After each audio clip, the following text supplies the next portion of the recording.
I'm Adrian, the cruise and travel guy. This week we see the beginning of Australia's summer cruise season with 62 ships representing 25 brands expected over the coming months. So why do I think it's the beginning of a great cruise reset? Let's chat about it.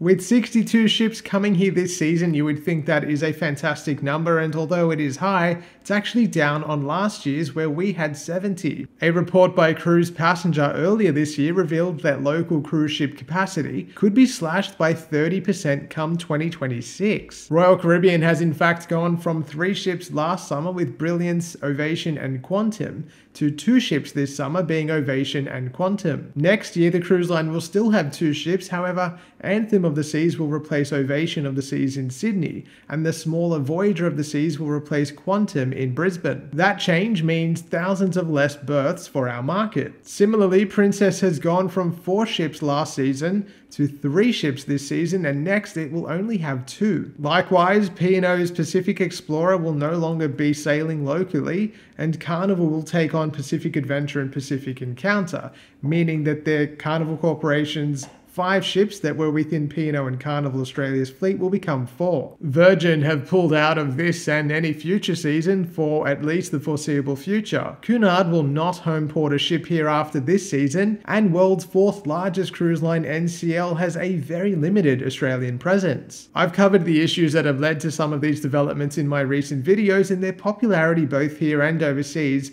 proves to me that people are interested in this topic. In discussing these issues, Joel Katz, the managing director of Clear Australasia, told Cruise Passenger, "I think from a demand perspective, we don't see the demand slowing. We're still expecting that the demand will increase, and we're predicting that the source market numbers will remain as they are." The most basic concept in economics is supply and demand. It ultimately governs pricing, as reducing the supply of something while demand remains steady leads to an increase in the cost. In this specific case, too much supply and not enough demand means that cruise lines have to reduce pricing, because otherwise they risk sailing with empty cabins and missing out on very lucrative onboard spending. Although cruise lines are very quick to point out Australia's regulatory failings and increasing port costs as reasons to pull their ships from this market, the concept of a great reset isn't so far-fetched. By the way, that term was made famous by the World Economic Forum during the global pandemic. Its use here, though, is in no way connected to the original concept, and it's used more to highlight the potential underlying purpose of our shifting local cruise industry. Australia is a highly regulated place, and the cost of doing business here is not low. Cruise lines need to remain present in our waters, but collectively, across brands, they seem to be in unison when it comes to restricting supply going forward. We already know that demand will, at the very minimum, remain as it is, but most likely even increase, so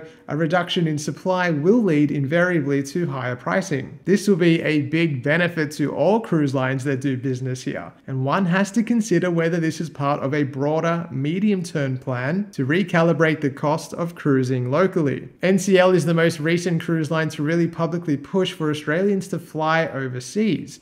This week, citing reports that 5 million Australians travelled overseas in 2023 for leisure travel, but only 200,000 of those jumped on a cruise. In an article featured in the Daily Telegraph yesterday, Ben Angel, NCL's Vice President and Managing Director APAC, said, "If we lift our eyes up and look further afield, there is almost untapped opportunity for cruising growth from Australia. I would love to get to a place where more Australians consider a cruise holiday as part of their international holiday plans. There is a real opportunity to spread the convenience message of cruising and drive the growth of Australians cruising outside of their own domestic bubble." On social media, I've seen a growing consensus that the cost of cruising from Australia is becoming unjustifiably high compared to the very limited places that we can cruise to from our local ports. Throw on top of that the fact that we do receive more than our fair share of some of the world's oldest cruise ships in our market, and people are becoming fed up. Some really are now considering cruising overseas more than they were earlier,